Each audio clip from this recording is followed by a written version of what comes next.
Almost every Mushoku Tensei power ranking gets the number 1 wrong. Not that people think little of Laplace, everyone knows he's dangerous. The problem is that the ranking system itself is open about the fact that Orstead is the stronger fighter. Number 1 is a technicality, not a judgment. That's the first argument this list is going to start with. And yes, Rudeus Greyrat makes it into the top 5 by the end of the light novel. Let's sort out this properly. Number 10. Alexander Rybak, the North God. Even the weakest of the 7 great powers is still a god-level fighter. Don't underestimate this entry. Alexander uses the Dragon King's sword, the strongest sword in the world, and it has gravity manipulation within it. He used it to turn Rudeus' stone cannon in mid-flight, the same spell that injured Orstead and killed Bodigadi. He moved freely while Rudeus' quagmire held him, a spell that immobilizes almost everything. His secret technique is called gravity rupture, and causes everything around him to float before exploding, with no way to defend against it cleanly. He's 10th because Sword God style directly counters North God style. Gino Brits hammered him over and over and gave nothing back. That's the ceiling. But this is the framing that counts. Alexander is the weakest god in this list. From here, every level up is a whole different category of fighter. Number 9. Raideria, the water god. Orstead slaughtered Raideria in one swing. That's a weak argument for 9th place, but Orstead takes almost everyone out in one go. Not a useful data point. What makes her? She created the Deprivation Sword Kingdom, a phantom art created by merging the 2 hardest techniques in Water God style into one. It allows her to attack in all directions at once, countering any movement as soon as it happens. She alone held up Rudeus, Sword King Ghislaine, Sword King Ares, Sylphiette, and a whole hall of trained soldiers at the same time. She's 9th and not higher because Galfarion, the man directly above her, admitted she was the only fighter whose attacks he could not stop when he was a sword saint. And then he went right through that ceiling. The one who sees your strength and then conquers it is above you. That's all the logic you need here. Number 8. Galfarion, the Sword God. Galfarion has mastered the Sword God style, which directly countered the North God style, has working knowledge of the Water God style, and his long Sword of Light was the most powerful sword technique in the world. When Ares used it on Kalman III, it killed him. At full output, Gal would have been an execution. He's 8th for one reason. His own apprentice came up to him, blocked his most powerful technique in a direct exchange, something Raideria the Water God couldn't do, and proved himself better. That was Gal's own words. A master, overshadowed by his student, does not debate the order, he takes it. The question in your head right now should be, if Gino beat Gal, and Randolph is above both of them, what the hell does Randolph do in a fight? Number 7. Gino Brits, the current Sword God. Gino didn't get the title of Sword God. He won it in a mano-a-mano fight with Galfarion. He simply undid Gal's best move, something that had never happened at that level.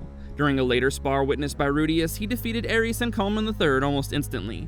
2 fighters from this very list were dismissed in a single exchange. That's 2 fighters from this top 10 knocked out in the same exchange. 7th but not higher, because Randolph's toolkit lacks a documented structural counter. Sword God style is an extremely powerful system. On somebody who makes you read the fight and the trap, the style ceases to be the advantage.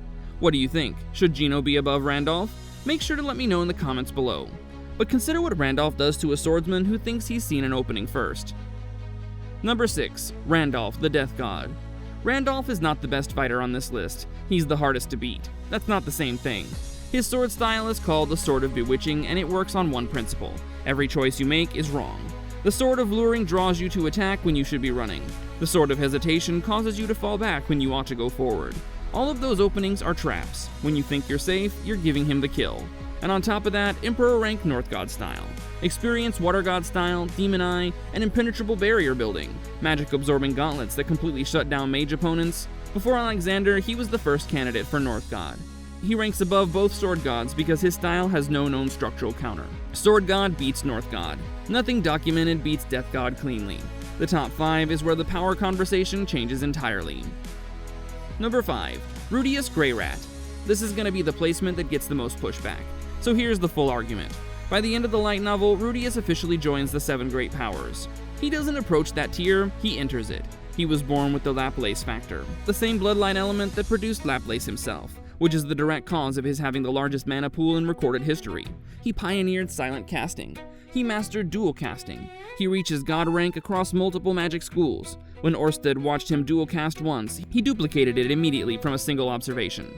That tells you the quality of what Rudeus is producing in combat. It's impressive enough that even the second strongest being alive sees it as worth copying. He's also immune to Orstead's curse. That's why, according to Orstead, Rudeus needs to be the one to defeat Hitogami. Why over Randolph? His mana pool is so huge that Randolph's magic-sucking gauntlets are useless. The Sword of Bewitching is effective on fighters who respond to openings with a blade. Rudeus has no sword to play with. He's 5th. Make the counter-argument concrete. Number 4. Laplace, the Demon God. This is half of Laplace. He lost his dragon side. He lost his memories. He was moving at a fraction of his former self. In that state, he killed 4 out of 7 of the legendary heroes sent specifically to stop him. He united all of the demon race and came close to the total extermination of mankind. He was too powerful to be killed. He had to be sealed up. He's 4th because above him is the other half of the same being, a warrior with armor that can't be broken, a man who has lived through 100 versions of history. The demon god with his memories and the dragon side intact is a different story altogether. But here's what 4th place actually means. At reduced power, without memories, missing half his original ability, it still took 7 legendary heroes and a ceiling instead of a fight. That's the floor of this placement. Number 3. Bodyguardi, the Fighting God. It's the Fighting God armor, easily the most broken item in Mushoku Tensei. No one except Bodyguardi has ever been able to use it without dying. The armor is alive. It takes over the mind of its user and drains their life force until they're brought down. In Bodyguardi's hands, it goes on forever because he's immortal. It adapts itself perfectly to its user. It automatically chooses the best weapon for the situation. It chooses from 1,000 combat techniques in real time. It renders the user immune to fatigue and pain. It heals, resists most magic entirely. Orstead, the man 1 place above Bodyguardi on this list, has directly stated that he doesn't know how to beat the fighting gauntlets. That's not a throwaway line when the 2nd strongest active fighter in the world says that it's an unsolved problem. Bodyguardi is 3rd because there's only 1 active fighter who really sits above him, and the number 1 spot has an asterisk that changes everything. Number 2. Orstead, the Dragon God. This is the most important fact in the entire video. The official 7 Great Powers ranking has Laplace ranked 1st, but explicitly states that Orstead is the stronger fighter. Laplace is conventionally on top. He's missing, not beaten. The stone monuments only update when someone wins a battle. The title won't move until then. So the actual strongest active fighter in Mushoku Tensei is standing right here at number 2. Orstead has experienced 100 time loops. He's fought every adversary, every magic system, every battle scenario through many lifetimes. He knows how to get a fighter out of the game most effectively before a single shot is fired. He ranks God in all schools of magic and in all styles of swordsmanship at the same time.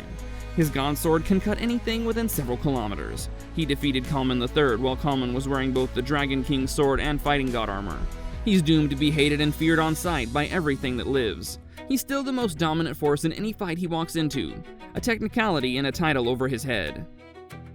Number 1. Laplace, the Technique God. Laplace is in the number 1 spot in every metric, save for raw active combat ability, and even there, the gap between him and Orstead is enough for it to be disputed, with the ranking system itself not willing to settle it without a fight. This is what Laplace actually constructed. He created the fighting god armor, which Orstead can't understand. He learned all the magic in the world. His battle with Bodyguardi was so catastrophic that it physically created the Ring C as a permanent geographical feature of the world. He created the system of the 7 Great Powers. He trained Orstead personally and taught him the techniques that make him the 2nd strongest being alive. He had a multi-generational plan to defeat Hitogami. He caused a war so total it was named after him. The Laplace factor is a bloodline quirk that gives people green hair and huge mana pools. One of his battles has a side effect that has created an ocean. He's the number 1. That was never the real debate. The question has always been whether Orstead is better in a one-on-one, and the honest answer is probably yes. But Laplace created the world in which Orstead fights. That's an important distinction. These are the top 10 strongest characters in Mushoku Tensei. Orstead is stronger than Laplace in a straight fight, but runner-up on a technicality. Rudeus has officially joined the 7 Great Powers. Raw output is lower, but Randolph is over both sword gods. If you think I got a placement wrong, don't just name a character. Tell me who they replace and why. I'll be reading the comments.